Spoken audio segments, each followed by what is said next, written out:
नमस्कार, जनतंत्र टीवी देख रहे हैं आप। मैं हूं आपके साथ साहिल धूलिया। हमारी इस खास पेशकश में आप सभी का स्वागत है। शुरुआत करते हैं बड़ी खबर के साथ। इजराइल ने हमले की तैयारी तेज कर दी है, यानी युद्ध की तैयारी में इजराइल जुटा हुआ नजर आ रहा है। ईरान के हमले से निपटने की तैयारियां इजराइल में तेज होती हुई दिखाई पड़ रही हैं।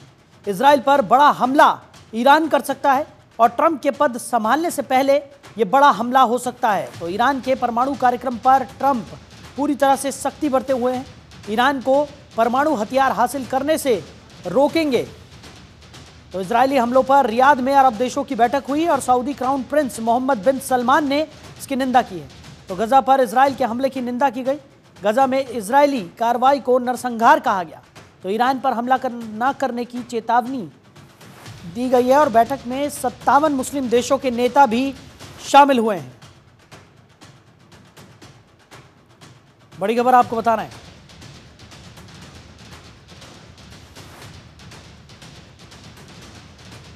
तो गजा पर इजराइल के हमले की निंदा की गई। गजा में इजरायली कार्रवाई को नरसंहार करार दिया गया है। तो अरब देश लगातार मंथन करते हुए दिखाई पड़ रहे हैं। ट्रंप नेतन्याहू की जोड़ी क्या आतंक पर भारी पड़ेगी, ये बड़ा सवाल है। तो कौन किस पर भारी है और महायुद्ध की तैयारी है। तो ट्रंप की शपथ से पहले तबाही का काउंटडाउन शुरू हो गया है, ऐसा माना जा रहा है कि ईरान इजराइल पर बड़ा हमला कर सकता है और उस हमले से निपटने के लिए इजराइल भी पूरी तैयारियां करता हुआ दिखाई पड़ रहा है।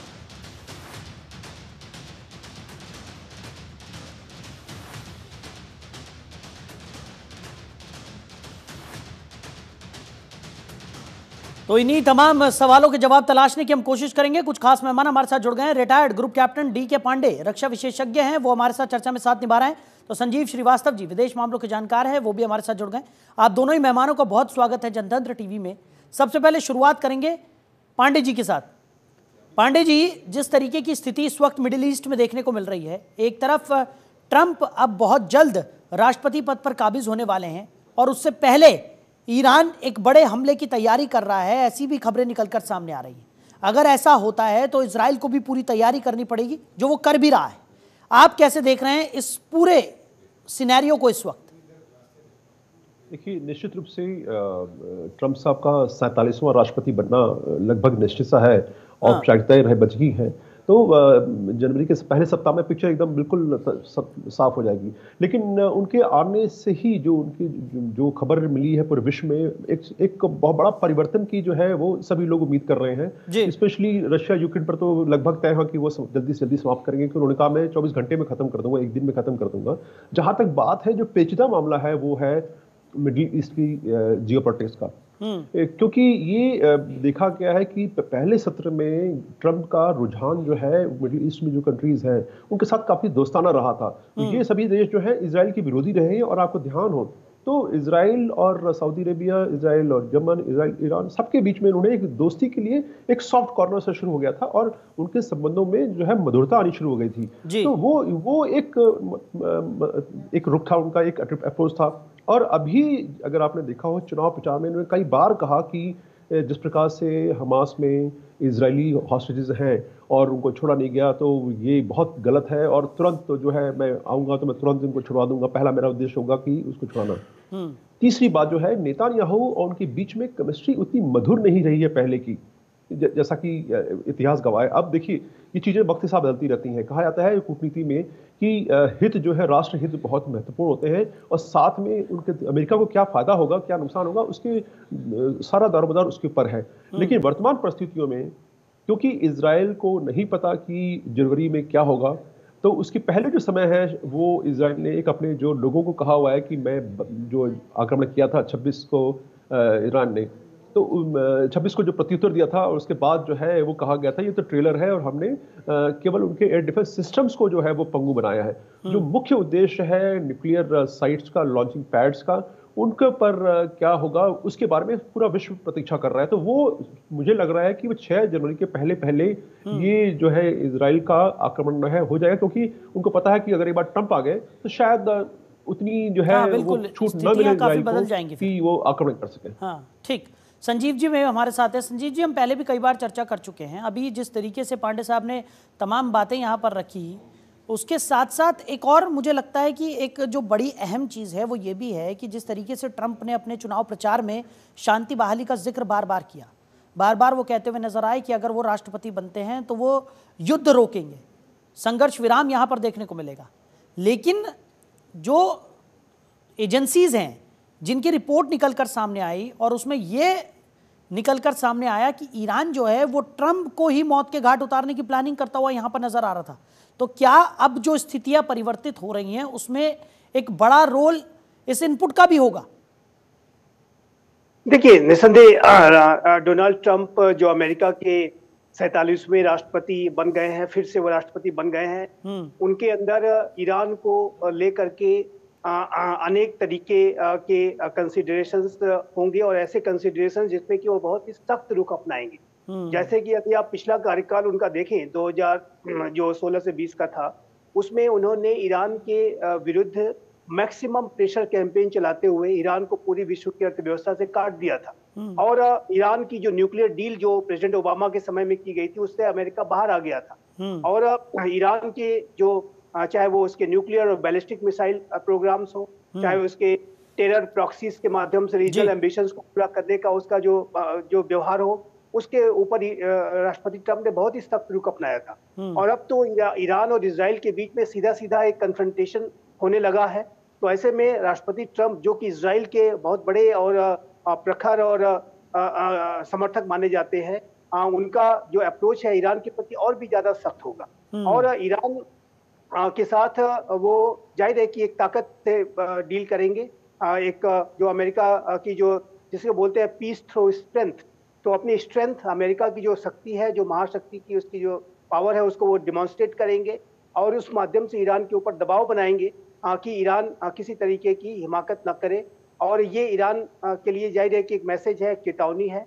और मेरा ऐसा मानना है कि यदि ईरान ने किसी भी तरीके का इजराइल के ऊपर अब कोई कार्रवाई वगैरह करने के बारे में उसने अगर प्लान किया, तो फिर बाइडेन प्रशासन से कहीं ज्यादा बड़ा जो रिस्पांस है वो इजराइल और यूनाइटेड स्टेट्स ऑफ अमेरिका मिलकर कर सकते हैं। और जहां तक इजराइल की आतंकवाद के विरुद्ध युद्ध का प्रश्न है, तो मेरा ऐसा मानना है कि वो राष्ट्रपति ट्रंप के कार्यकाल के दौरान भी इजराइल का ये जो ऑपरेशन है वो हिजबुल्लाह और हूती जैसे आतंकी संगठनों के खिलाफ वो और अधिक तेज हो सकता है। और क्योंकि राष्ट्रपति ट्रंप, यदि आप मैं फिर से एक बार उनके पिछले कार्यकाल में जाऊं, तो आप देखिए तो उन्होंने इस्लामिक स्टेट की जो फिजिकल टेरिटरी, जो कि अबू बकर अल बगदादी ने, जो आईएसआईएस का सरगना था, उसने रक्का और मोसुल में जो स्थापित कर रही थी, उस पर उन्होंने भारी बड़े मिलिट्री ऑपरेशंस करते हुए उसको पूरी तरह से नेस्तनाबूद कर दिया था।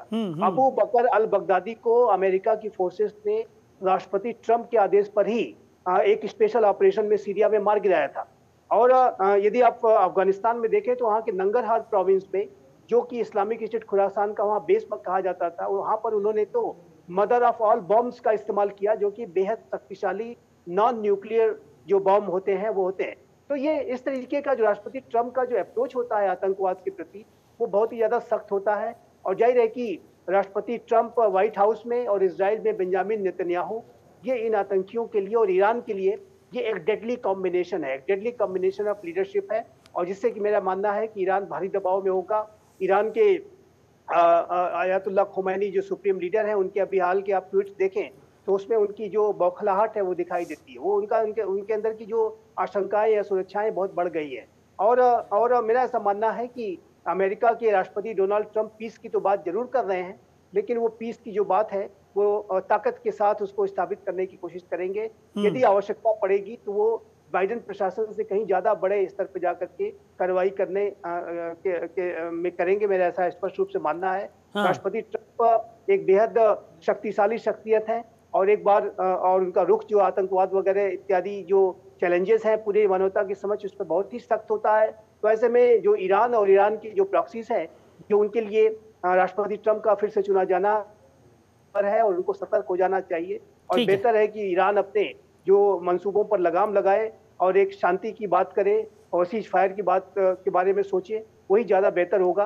क्योंकि यदि ईरान ने अगर कोई यहाँ को फिर से कोई हिमाकत की तो ईरान को बहुत ही भारी कीमत चुकानी पड़ सकती है। अभी तक तो इजराइल का जो रिस्पांस था बहुत ही लिमिटेड था, लेकिन इसराइल के चाहे वो न्यूक्लियर इंस्टॉलेशंस हो, चाहे वो उसके क्रिटिकल ऑयल फैसिलिटीज हो, उसको इसराइल ने हिट नहीं किया था, उसको बिल्कुल ही उसके ऊपर कार्रवाई नहीं की थी। तो ये ईरान के लिए बेहतर यही होगा, बुद्धिमत्तापूर्ण यही होगा कि वो एक डील के बारे में बात करें, जिसकी बात राष्ट्रपति ट्रंप कर रहे हैं। और राष्ट्रपति ट्रंप कह रहे हैं वो शांति चाहते हैं, तो शांति के लिए ईरान को भी आगे बढ़ना पड़ेगा और ईरान को इसके बारे में विचार करने की आवश्यकता है। अब देखते हैं कि ईरान का क्या रुख रहता है। ठीक है, यानी कहा जा सकता है कि प्रेशर जो है वो इस वक्त ईरान पर बहुत ज्यादा है और उस प्रेशर को कैसे डील करना है ये ईरान को सोचना समझना यहां पर होगा। लेकिन पांडे जी कहते हैं ना कि मरता क्या ना करता, अगर इस प्रेशर को ईरान हैंडल नहीं कर पाया और हबड़ा तबड़ी में कोई ऐसा बड़ा फैसला यहां पर कर बैठा जो बाद में चाहे उसके लिए बहुत बड़ा एक नासूर बन जाए, लेकिन इस वक्त जो स्थितियां हैं, क्योंकि इजराइल पर अगर ईरान हमला कर देता है तो उस हमले से कैसे निपटना है। हालांकि हमने पहले देखा कि ईरान ने जब भी इजराइल पर हमला किया है तो इजराइल ने बखूबी उस हमले को पूरी तरह से डिफ्यूज मैं कहूँगा कि किया है, क्योंकि पहले 200 मिसाइलों से फिर 300 बैलिस्टिक मिसाइलों का इस्तेमाल यहाँ पर किया गया, 400 बैलिस्टिक इस्तेमाल यहाँ पर बैलिस्टिक मिसाइलों का किया गया और बड़े हमले करने की कोशिश यहाँ पर इजराइल पर ईरान ने की, लेकिन कुछ ज़्यादा नुकसान पहुँचा नहीं पाया इजराइल को। अब ऐसे में ईरान के ऊपर प्रेशर तो है, पर हबड़ा तबड़ी में कोई गलत डिसीजन यहाँ पर ना ले ले।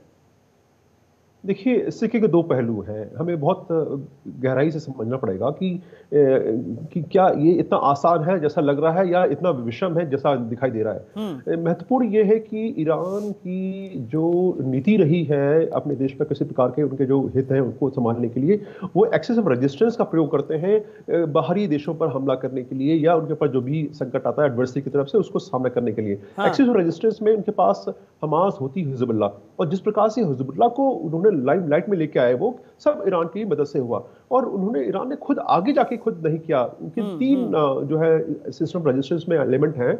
एक तो है कि ये प्रॉक्सीज जो है उनको इस्तेमाल किया जाए, हुती, हिजबुल्लाह और हमास, और दूसरा है सरफेस टू सरफेस मिसाइल्स का, जिसका कि हम जिक्र करते रहे किस प्रकार से उन्होंने आक्रमण किया, मिसाइलें भेजी, और तीसरा उनके पास ड्रोन का है। तो ये तीन माध्यम से ही जो है ईरान अब तक लड़ने का प्रयास करता है।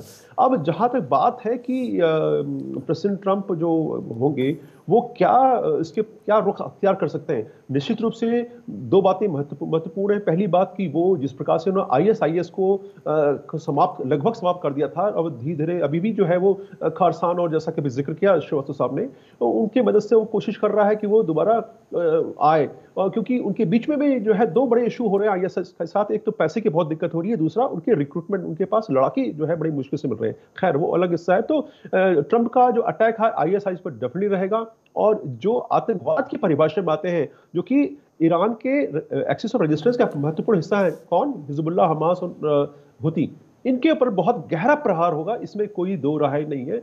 बाकी चीजों में हम इफ बट कर सकते हैं, लेकिन इसमें कोई दो राय नहीं है। और दूसरी बात जो है, जब तक वो हॉस्टेज छोड़ नहीं जाएंगे, क्योंकि उन्होंने चुनाव में वादा किया है, अमेरिका में जो इजराइल मुल्क के जो हित का ज्यादा लोग रुझान रखते हैं, उनको वादा किया है कि वो हॉस्टेज को छुड़ाएंगे। तो हॉस्टेज को छुड़ाना इतना आसान नहीं होगा। जो ईरान के पास जो है वो महत्वपूर्ण जो हिस्सा है, और जो कि हमास के रूप में हॉस्टेजेस जो पकड़ रखा उन्होंने, उनके ऊपर ही सारी जो है नेविगेशन होगी आगे की लड़ाई की और नीतियों की। अब दूसरा महत्वपूर्ण पहलू की दो अपुष्ट खबरें आई कि कतार में जितने भी वहाँ प्रॉक्सीज के कतार में कहा जाता है कि वो तो एक स्वर्ग है, इन सबके जितने भी एलिमेंट हैं ऐसे वहाँ पर गढ़ है उनका, तो उनको धीरे धीरे बोला भाई आप निकलिए, क्योंकि पता है कि ये ट्रंप जो आएंगे तो निश्चित अटैक करेंगे और उसको कतर को भी इसको झेलना पड़ेगा। दूसरी पुष्ट खबर जो आई कि हुती ने ये डिसाइड किया है कि वो धीरे धीरे विड्रॉ करेंगे, क्योंकि ट्रंप की जो मार है वो बहुत ज़्यादा ज़बरदस्त होगी और उसका सामना नहीं कर पाएंगे। बड़ी मुश्किल से वो बिखरे थे, वो जुड़े थे और जुड़े हैं अभी, और वो फिर ऊपर चोट पहुंचेगी। तो ये अपने आप में देखिए, अभी वो शासन में आए नहीं है, उसके पहले ही जो उसके रिपल्स जो है हमें चारों तरफ दिखाई दे रहे हैं। अब एक जो दूसरा सिक्के का पहलू जो मैं बताना चाहता था कि अब्राहम अकॉर्ड जो है उसको हासिल करने का, उसको जो है शेप देने का और उसको लाने का, समूर्त करने का जो है जाता है, वो श्रेय जाता है ट्रंप को। तो ट्रंप ने अपनी तरफ से कोशिश की कि उस क्षेत्र में लड़ाई नहीं हो और साथ में ईरान को चाबी भी देते रहे। तो उन्होंने कोशिश किया कि जो वहां का स्ट्रेटेजिक बैलेंस है, जियोपॉलिटिक्स के साथ जो लिंक है, उसको किस प्रकार से बैलेंस किया जाए। कुछ उनको सफलता मिली और कुछ, क्योंकि समय लगता है इन चीजों में, इतना आसान नहीं है इन चीज को रखना। बाद में जब बाइडेन आए तो उसके बाद निश्चित रूप से पूर्ण विराम लग गया और अब स्थिति जो है वो यहाँ तक पहुंच गई। तो अभी देखना होगा, लगभग मेरे ख्याल से अगले 3 महीने महत्वपूर्ण होंगे विश्व वर्ल्ड ऑर्डर में कि किस प्रकार से, क्योंकि अमेरिका जो है वो आर्थिक तंगी को भी झेल रहा है और निश्चित रूप से महत्वपूर्ण प्रश्न ये अभी चर्चा में है भारत में कि भारत पर ट्रंप के आने का क्या प्रभाव होगा। सब पॉजिटिव हैं और सोच रहे हैं कि काफी लाभ होगा, लेकिन उनकी जो वीजा की पॉलिसी है, जो टैरिफ रिवीजन है, निश्चित रूप से वो भारत को जो है सोचने पर मजबूर कर सकते हैं। तो बहुत ही सावधानी के साथ हमको कदम बढ़ाने होंगे, क्योंकि अगले 3 महीने डिसाइड करेंगे कि ट्रंप क्या अपनी नीतियां होती हैं। अभी जो है सब अनुमान है, अनुमान के ऊपर अगर निर्णय लिए जाए तो किसी भी देश के लिए वो जरूरी नहीं कि हितकारी हो। तो ये संशय की स्थिति भी है। हमें जो है बहुत सावधानी के साथ जो हर डेवलपमेंट को देखना होगा और तब उसके बाद अपनी नीति बनानी होगी। ध्यान रहे राष्ट्रीय हित, जिसका कि हमने हमेशा सर्वोपरि रखा है। जिस प्रकार से हमको रशिया यूक्रेन के तनाव के बाद भी हमने अपने छात्र वहां से निकाले, हमको वहां से ऑयल लगातार मिल रहा है, यूरोपियन यूनियन को हम सबसे ज्यादा ऑयल इसमें दे रहे हैं। तो कई चीजें जो है हम भारतीय इकोनॉमी के लिए बहुत ही महत्वपूर्ण हुई और हुई है, तो वो राष्ट्रीय हित को देखते हुए कही गई है। तो मुझे लगता है कि हम राष्ट्रीय हित को सर्वोपरि मानकर आगे चलते रहेंगे। और सावधानी तो बरतना जरूरी है, क्योंकि एक बैलेंस बनाना जो है भारत अब तक जो है इसमें कामयाब रहा है, आगे कैसे रखेगा ये निश्चित रूप से समय बताएगा। ठीक है, संजीव जी भी हमारे साथ हैं। संजीव जी, जिस तरीके से हमने तमाम चर्चाएं यहाँ पर की, प्रेशर हर तरफ से है, लेकिन अगर बात की जाए, ट्रंप ने कई बड़े बड़े वादे यहाँ पर किए हैं। अब ट्रंप की क्या रणनीति होती है वो तो आने वाला वक्त ही बताएगा, लेकिन इस वक्त जो एक और गौर करने वाली बात यह है कि अरब के देशों में मंथन यहाँ पर लगातार देखने को मिल रहा है, और जो मंथन हुआ उसमें गजा पर जो इजराइल ने हमले किए उसकी कड़ी निंदा यहाँ पर की गई, उसे नरसंहार यहाँ पर करार दिया गया। ऐसे में इस मंथन को आप कैसे देख रहे हैं? देखिए, अरब देशों की जो सबसे बड़ी चिंता यह है कि गाजा में जो इजराइल के ऑपरेशंस हैं उसमें बड़ी संख्या में निर्दोष लोग मारे जा रहे हैं। जो ह्यूमैनिटेरियन क्राइसिस है वो बहुत ही ज्यादा जटिल है, बहुत ही ज्यादा सीवियर है, और वो करीब 42,000 से भी ज्यादा लोग वहां पर मारे गए हैं, जिसमें ज्यादातर महिलाएं और बच्चे हैं। और अभी भी इजराइल ये जो ऑपरेशंस कर रहा है उसमें कोलेटरल डैमेजेस बहुत हो रहे हैं। उसमें जो निर्दोष लोगों के हताहत होने की संख्या लगातार, अभी जो लेटेस्ट ऑपरेशन इजराइल ने किया है उसमें भी बड़ी संख्या में लोग मारे गए। तो जाहिर है कि अरब देशों की ये जो चिंता है वो आम नागरिकों के मारे जाने को लेकर के ज्यादा है। लेकिन एक बात बहुत स्पष्ट है कि जहां तक अरब राष्ट्रों के हमास और इजराइल के बीच के युद्ध का प्रश्न है, तो अरब राष्ट्रों ने एक तरीके का संतुलन साध रखा है। उन्होंने कोई इस बारे में कोई ऐसा पॉस्चरिंग नहीं की है कि वो इजराइल के विरुद्ध लामबंद हो जाएं और इजराइल के विरुद्ध किसी तरीके की कार्रवाई मिलकर के करने के बारे में सोचे। उसका कारण मैं बताता हूं आपको, जैसा कि हम आपके चैनल पे डिस्कस भी करते रहे हैं। जैसा कि पांडे साहब ने बताया कि राष्ट्रपति ट्रंप अब्राहम एकॉर्ड्स लेकर के आए और 2020 में ये एकॉर्ड्स लेकर आए थे। और ये जो अब्राहम एकॉर्ड्स हैं, इसकी जो भावना ये थी कि क्रिश्चियंस, मुस्लिम्स और ज्यूज के बीच में एक संवाद की प्रक्रिया शुरू हो, और इसका परिणाम ये हुआ था कि इजराइल की जो सुन्नी अरब राष्ट्रों के साथ बातचीत की नॉर्मलाइजेशन जिसको कहा गया, पीस प्रोसेस जिसको कहा गया, उसकी प्रक्रिया शुरू हुई। इजराइल को यूएई ने रिकॉग्नाइज कर लिया, बहरीन ने रिकॉग्नाइज कर लिया, कुछ अन्य राष्ट्र भी रिकॉग्नाइज करते जा रहे थे, और सऊदी अरेबिया भी इस तरफ आगे बढ़ रहा था कि आगे आने वाले समय में वो भी उसको रिकॉग्नाइज कर लेगा। अमेरिका उसको लिए सऊदी अरेबिया को एक बड़ी डील भी देने जा रहा था, डिफेंस की डील। और जाहिर है हमास को, और हमास के पीछे जो शिया बहुल ईरान है, उसको ये बिल्कुल भी रास नहीं आ रहा था। और इसी नॉर्मलाइजेशन की प्रक्रिया को तोड़ने के लिए हमास ने 7 अक्टूबर को इजराइल के ऊपर बहुत बड़ा हमला कर दिया। तो ये जो हमला था इजराइल का, वो एक संवाद की प्रक्रिया को तोड़ने के लिए किया गया था, एक नॉर्मलाइजेशन की प्रक्रिया को तोड़ने के लिए किया गया था। इजराइल को मिडिल ईस्ट रीजन में आइसोलेटेड रखने के लिए किया गया था, जो आइसोलेट करना चाहते थे। वो नहीं चाहते थे ईरान और उसके जो टेरर प्रॉक्सीज कि इजराइल का कोई रीजनल इंटीग्रेशन हो, कोई I2U2 जैसा इनिशिएटिव आगे बढ़े, कोई India middle east Europe economic corridor जैसा इनिशिएटिव आगे बढ़े। तो अब राष्ट्रपति ट्रंप जब फिर से सत्ता में आ गए हैं, तो मैं 2 बातें स्पष्ट रूप से देखता हूं कि जहां तक इन आतंकियों के विरुद्ध काइनेटिक एक्शन का प्रश्न है, हाँ। वो तो जारी रहेगा, क्योंकि इस तरीके की 7 अक्टूबर की साजिश कोई आतंकी फिर से न कर पाए, इसको इंश्योर करने के लिए इजराइल अपने ऑपरेशन रोकने वाला नहीं है। लेकिन दूसरा, यदि ये संभव हो जाएगा कि अब्राहम एकॉर्ड्स की जो प्रक्रिया जिस आतंकियों ने तोड़ने की कोशिश की थी, यदि वो फिर से पटरी पर आ जाती है, यदि नॉर्मलाइजेशन की प्रक्रिया फिर से शुरू हो जाती है, तो ये आतंकियों की सबसे बड़ी हार होगी।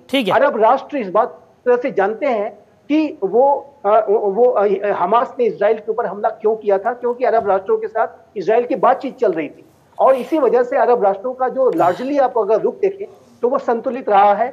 मानवीय संकट जो है उसके ऊपर उन्होंने चिंता व्यक्त जरूर की है, लेकिन इजराइल और हमास के बीच में जो एक युद्ध चल रहा है उसमें उन्होंने एक संतुलन साध रखा है, क्योंकि वो भी ये चाहते हैं, चाहे सऊदी अरबिया हो, यूएई हो, वो भी ये चाहते हैं कि वो इजराइल के साथ अपने संबंधों को नॉर्मलाइज करें और अपने अपने विकास पर ध्यान दें, और इस तरीके के क्लैश ऑफ सिविलाइजेशंस और घृणा और हिंसा की विचारधारा फैलाने वालों के साथ वो नहीं जाना चाहते। तो ये बात बहुत स्पष्ट है, और अब ये राष्ट्रपति ट्रंप का फिर से आना, हाँ। ये इस बात को फिर से आशा जगाता है कि इस बात की आशा की जानी चाहिए कि जो नॉर्मलाइजेशन की प्रक्रिया आगे बढ़ेगी, अब्राहम एकॉर्ड्स की जो प्रक्रिया थी वो आगे बढ़ेगी। चलिए पांडे जी, समय हमारे पास बहुत कम है, जल्दी से मैं चाहूंगा जो सबसे बड़ा सवाल आज की इस चर्चा का है वो यही है कि जब से ट्रंप राष्ट्रपति चुनाव यहां पर जीतते हुए नजर आए हैं, तभी से लेकर इजराइल के जो हमले हैं उसमें तेजी हमने देखी।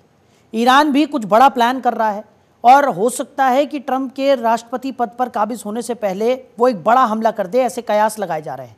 आपको कितने % चांसेस लगते हैं कि ईरान जो है वो इस तरह का कोई बड़ा हमला यहां पर कर देगा ट्रंप के राष्ट्रपति पद पर काबिज होने से पहले? देखिए, निश्चित रूप से समय लगभग 1 माह 1.5 माह का है। इस बीच में दोनों देश जो है वो ताल ठोक रहे हैं, लेकिन अगर देखा जाए तो ईरान को काफी 26 के हमले में इजराइल ने बहुत चोट मारी है, जो कि सैटेलाइट पिक्चर्स में जो है उसकी जो है कंफर्मेशन दिया है। तो ईरान की जो भक्तियां हैं वो चलती रहेंगी, जो एक पोस्चरिंग है, जो साइकोलॉजिकल वॉरफेयर है वो चलता रहेगा। मुझे और एक्चुअल आक्रमण होगा इसके मुझे संभावना थोड़ी कम लगती है, शून्य तो नहीं कहूंगा लेकिन संभावना कम लगती है। लेकिन इजराइल का ईरान पर आक्रमण करने की संभावना मुझे बहुत ज्यादा लगती है, क्योंकि उनको पता है कि ट्रंप के आने के बाद सारी जो है लगाम जो पूरी यहाँ के क्षेत्र की है उनकी कंट्रोल उनके हाथ में चला जाएगा, और इनके पास वो छूट नहीं रहेगी जो चाहते करना। तो मेरे अनुमान से इजराइल का अटैक अगले हफ्ते 10 दिन में क्रिसमस से पहले आ जाएगा, जहां तक मुझे मेरी उम्मीद है कि 25 दिसंबर के पहले ये इजराइल को जो अपना प्लान है कि जो गहरी चोट पहुंचानी है उसमें वो निश्चित रूप से उसमें एग्जीक्यूट कर सकता है वो। ठीक है, चलिए पांडे जी हमारे साथ जुड़े, आप अपना कीमती समय साझा किया, उसके लिए आपका बहुत शुक्रिया। संजीव जी, आपका भी बहुत शुक्रिया तमाम चर्चा के लिए। तो समय की कमी के चलते इस चर्चा को हमें यहीं विराम देना होगा, लेकिन इस वक्त मिडिल ईस्ट के जो हालात हैं वो काफ़ी चिंताजनक बने हुए हैं। एक तरफ इजराइल तैयारियों में लगा हुआ है, दूसरी तरफ ईरान लगातार धमकियां दे रहा है।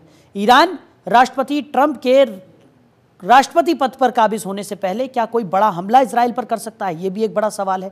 दूसरी तरफ यह भी कयास लगाए जा रहे हैं कि इजराइल भी कहीं ना कहीं ट्रंप के राष्ट्रपति पद पर काबिज होने से पहले एक बड़ा हमला ईरान पर कर सकता है, जो पूरी दुनिया देखने वाली है। अब आगे क्या रणनीति रहती है, ट्रंप किस तरीके से शांति व्यवस्था को कायम करते भी हैं या नहीं, इस पर भी नजर बनी रहेगी। फिलहाल हमारी इस खास पेशकश में इतना ही। बने रहिए और देखते रहिए जनतंत्र टीवी। नमस्कार।